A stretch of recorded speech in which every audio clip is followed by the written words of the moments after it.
অর্থনৈতিক সংস্কারের অংশ হিসেবে দীর্ঘদিন ধরে বাংলাদেশ সরকারকে সরকারি ব্যয় কমানোর পরামর্শ দিয়ে আসছে আন্তর্জাতিক মুদ্রা তহবিল বা আইএমএফ।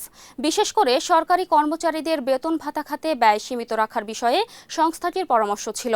তবে এবার সেই অবস্থান থেকে কিছুটা ভিন্ন পথে হাঁটছে সরকার। জনপ্রশাসন মন্ত্রণালয়ের একটি দায়িত্বশীল সূত্র জানিয়েছে, দেশের বর্তমান অর্থনৈতিক বাস্তবতা, মূল্যস্ফীতি এবং জীবনযাত্রার ব্যয় বিবেচনায় সরকারি কর্মচারীদের বেতন বৃদ্ধি এখন সময়ের দাবি। তাই আইএমএফ এর পরামর্শকে সম্মান জানালেও নবম পে স্কেল বাস্তবায়নের সিদ্ধান্ত থেকে সরকার সরে আসছে না।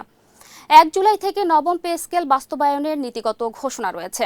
সরকারের আশা, দেশের বাস্তব পরিস্থিতি বিবেচনায় আইএমএফও এই বিষয়ে আপত্তি করবে না।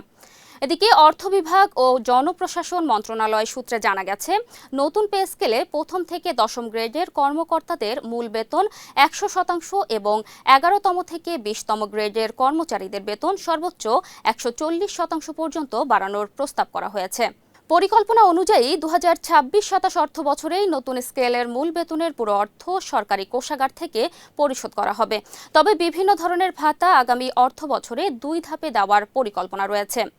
একই সঙ্গে নতুন পে স্কেল কার্যকর হওয়ার পর বর্তমানে চালু থাকা ২,০০০ থেকে ৩,০০০ টাকার অন্তর্বর্তীকালীন বিশেষ ভাতা স্বয়ংক্রিয়ভাবে বন্ধ হয়ে যাবে।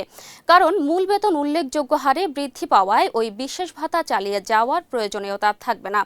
সরকারের মতে, নতুন পে স্কেল বাস্তবায়নের মাধ্যমে সরকারি কর্মচারীদের জীবনযাত্রার ব্যয় মোকাবিলায় সহায়তা করা সম্ভব হবে।